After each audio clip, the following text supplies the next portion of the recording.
প্রশ্নটা হলো আমাদের আন্দোলন পরিচালনার ক্ষেত্রে টাকা পয়সা আমরা কোথা থেকে পাই, এটা হলো প্রশ্ন। এই যে এত বড় আয়োজন করলাম, এটা একটা প্রশ্ন।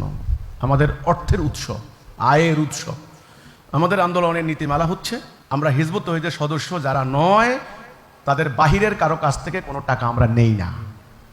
এটা দিন প্রতিষ্ঠার ক্ষেত্রে মোমেনদের সাথে আল্লাহর যে অঙ্গীকার, সেই অঙ্গীকারের অংশ হিসেবে আমরা আল্লাহর রাস্তায় দান করি।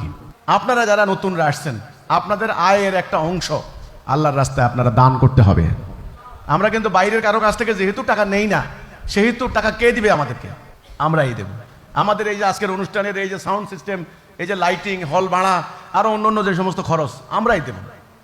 আল্লাহ আপনার জানও চাইছেন, মালও চাইছেন, এটা দিয়েই আপনাকে মুমিন হইতে হবে। কিন্তু আজকের বর্তমানে যে ধর্মের যে প্র্যাকটিস হচ্ছে এবং রাজনীতির যে প্র্যাকটিস হচ্ছে, এটা হচ্ছে শুধু দাও দাও।